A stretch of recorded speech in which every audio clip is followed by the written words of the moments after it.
So on the weekend I was meant to go up to Sydney. I was going to go up to Wetherill Park and check out the show up there, and unfortunately it got rained out, and I thought, well, you know what, I'll just check out what's happening local. So first of all, on Sunday morning I went over to Lake Illawarra and checked out Cars and Coffee, and I was talking to Kathy Beck there. She was handing out flyers for their show that's on this weekend, and I'll give that a plug at the same time, so don't forget about Killer Rides over at Unanderra. Got some big cars coming this year, and she was telling me about this show at Nowra, so I thought, you know what, I'm going to jump in the car, and Heather and I cruised down to see what was happening, and pleasantly surprised at the diversity of the cars that were there for a starter.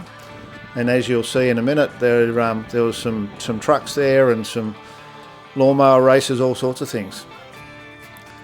But this little Lotus was pretty cool.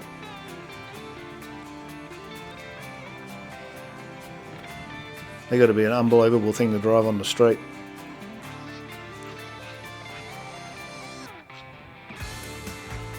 So like I said, lots of different cars. There's a few you'll spot that turn up at a lot of the local shows. Now, have a look at this EH for unusual. So as you'll see when we get round the corner in a minute, first of all it's got a V6 I think in it by memory, but it's two-doored and convertible. Unbelievable.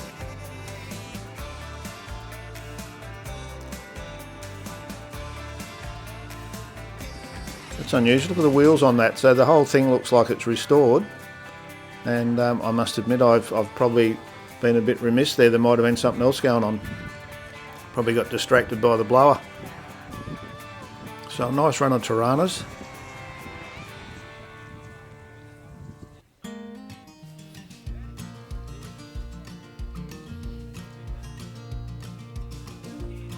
So an LS with a set of them wide rocker covers that make them look a bit more like an earlier model.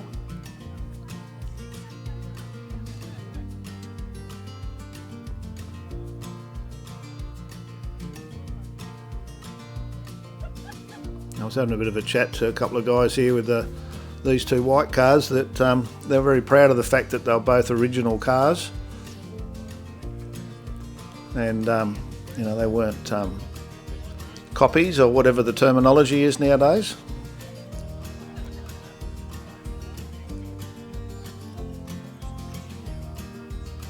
Nice clean example, that one.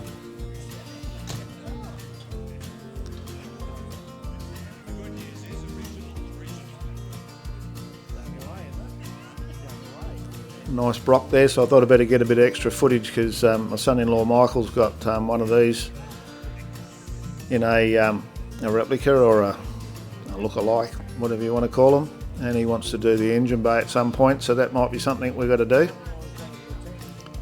And nice to get some photos of what it should look like.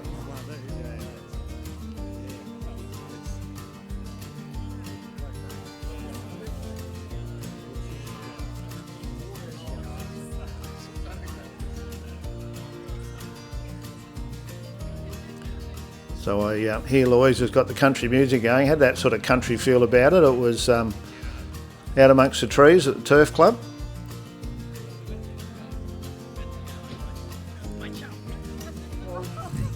Good. This is a nice looking thing. Have a look at the size of the wheels under the back of it.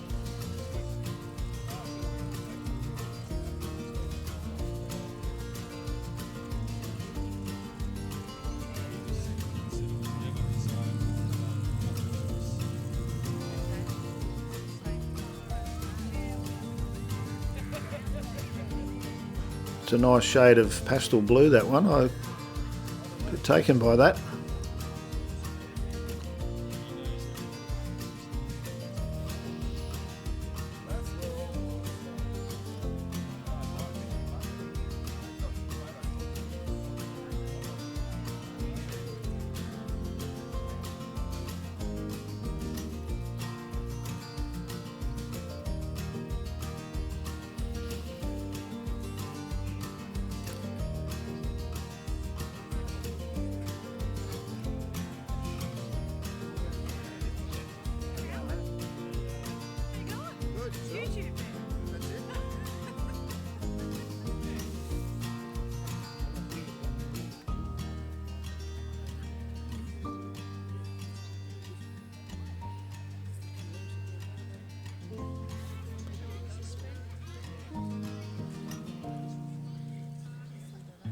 That's a big old girl, that Dodge.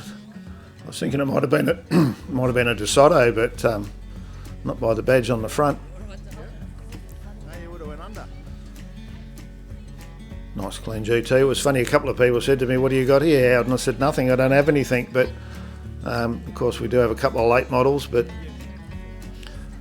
I don't see them as our event cars, but clearly as time goes by, the Utes about 16, 17 years old now.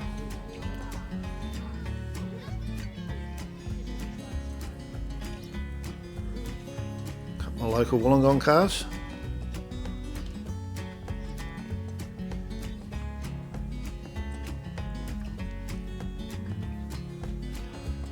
Nice looking Stag, you don't see too many of those kicking around nowadays.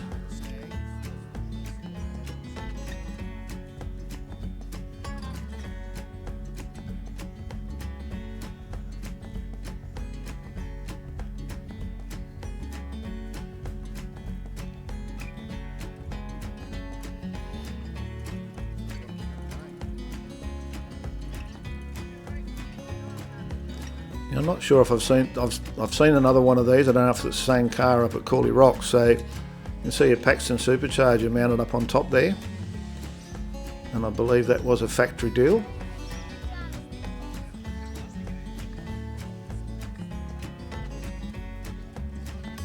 I was a bit taken by the little Cooper S. Spotted the strap on the bonnet and then the roll cage inside. It's obviously got the full harness and all in it. Something that does a little bit of work by the look of it.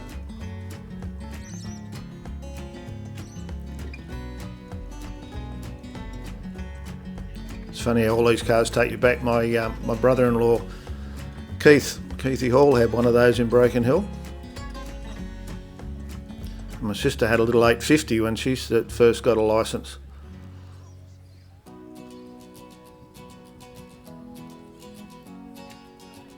It's amazing how the van season's taking off at the moment. All these vans getting dragged back out again. And of course I'm part of that now, so I need to get on and make some progress on the van. Very nice clean Commodore. You don't forget about our friends at Lovells. So they've just brought out the new range for the Ford Ranger. For upgrades, and of course they do most of those other models, so Isuzu and Land Cruiser, and of course they do all of the stock that you need for your road car as well, and all of your early stuff. So if you're looking for springs or shocks, make sure you check out Lovells.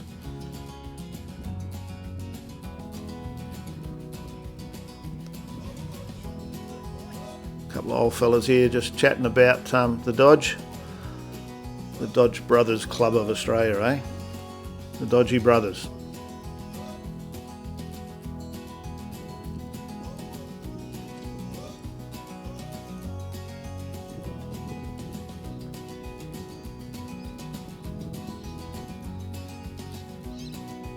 It was a nice restoration. Check out the detail on the engine there. I love all that copper pipe stuff, and it's amazing how the awareness to take things back to as they were so many years ago.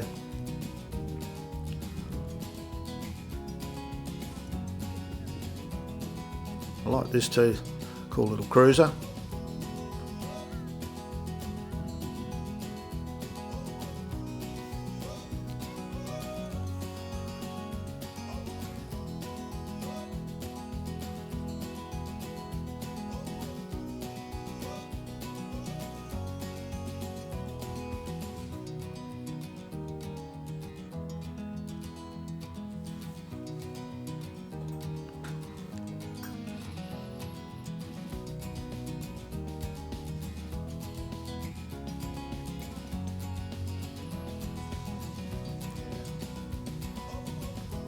Starting to see more and more of these little cars turning up at the shows, and the cars and coffees and things.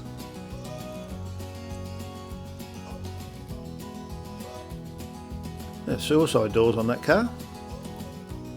Heather said to me, what is that? I said, I don't really know, but it had a sign on there, and I think it was a, well there you go, 41 Chev on the number plate. would say quite a rare car. I don't know if I've seen too many of those. And then I really like this. This is very much 60s feel with the side pipes and jacked up in the back with the wheels under it.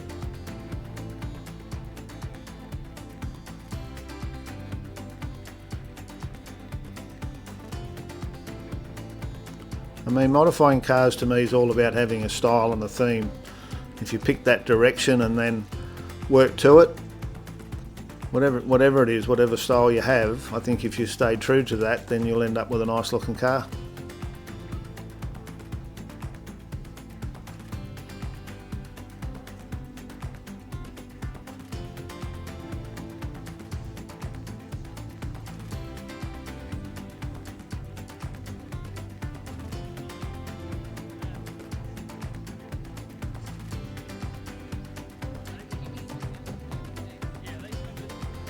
And there's another unusual one. I did zoom in because I thought there's no way I'm going to remember what that was.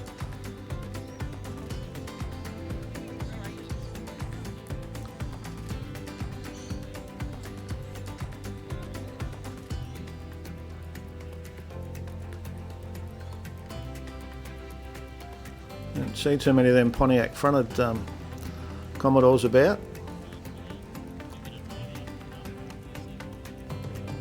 So I had a quick chat to the guy with this nice two-door Falcon. He been on the road about 3 months, he said. Still got a little bit of work to do, a bit of tidying up.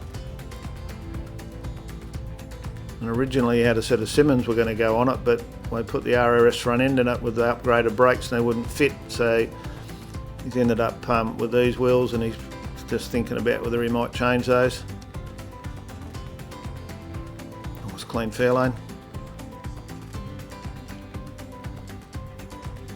So it's a manual with the dicky seat in the middle, and it was like a big plate, very early car. I think he said September 72.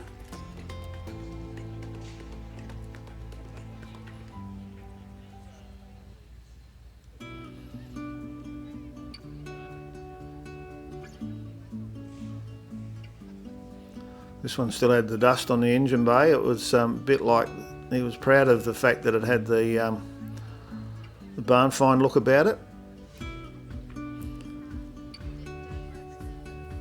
Now this one's quite unusual, and someone might be able to comment for me that these were a factory four-wheel drive build, but the engine in this one's laid over, and I don't know whether that was a factory thing. It looked to be very original looking, and I just didn't have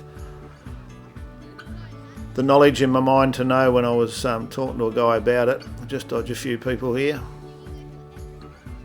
But back to the Ute, I'd be really interested if anyone knows exactly what the story was with that laid over motor, because they were a factory deal, and I've seen a few of them in my life now. One very early on when I used to work in spares, there was one in Broken Hill. Yeah, this was a very nice car as well.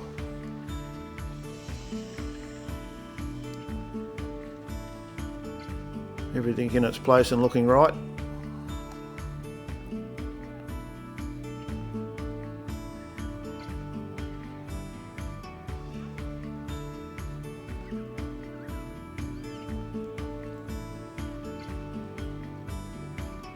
Good to see lots of families out.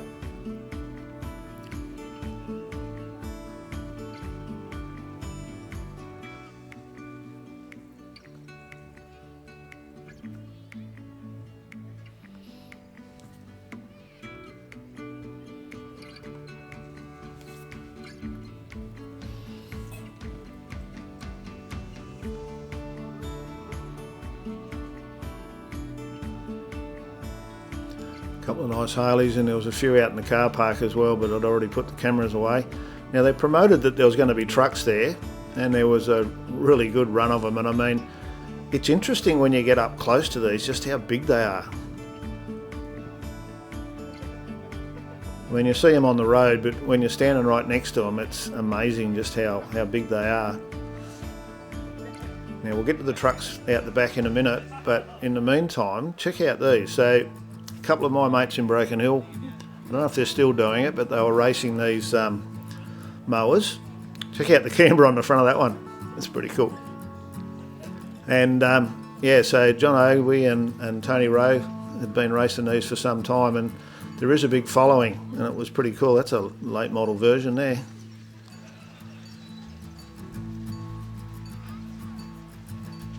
No fear, eh? So something different.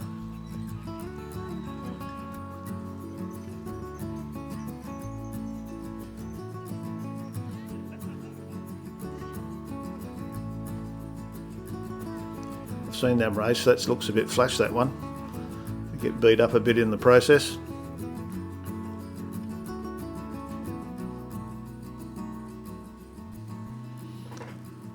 So a couple of beautifully restored older trucks, and then some incredibly well maintained working trucks in a minute. So what a big job it would be to restore one of these.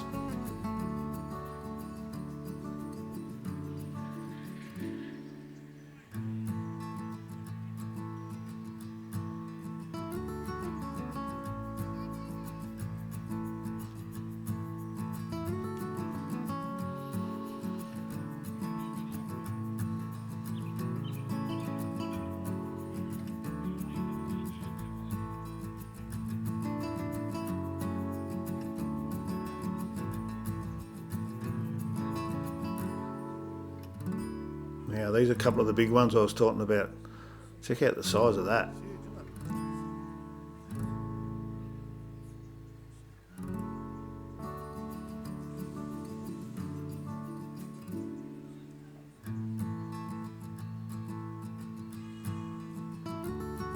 Really got to love the guys that would operate these, the passion involved to maintain a truck to that level and still be a working vehicle, because I think we all know now just how hard it is to make $1 out of running trucks, and then to be able to maintain them at that sort of level is a credit to them.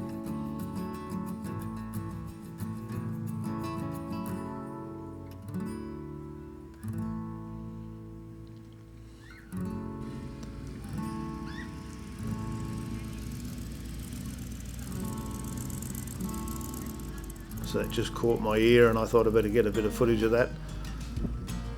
So back to the trucks. Now, the paintwork on these black and green is pretty impressive as well. It's a big canvas to work with.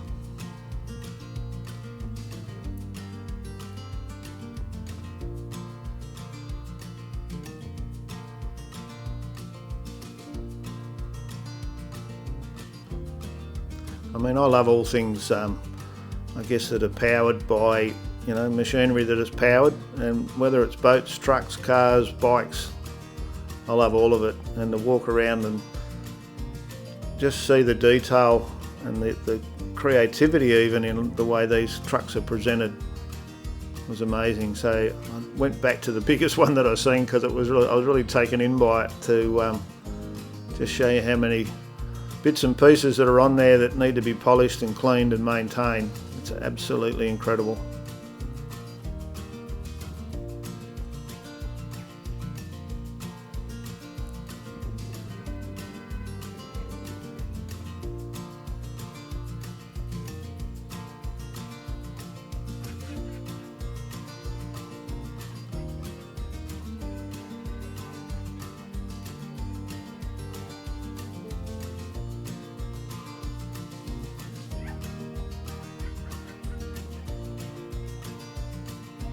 Very impressive.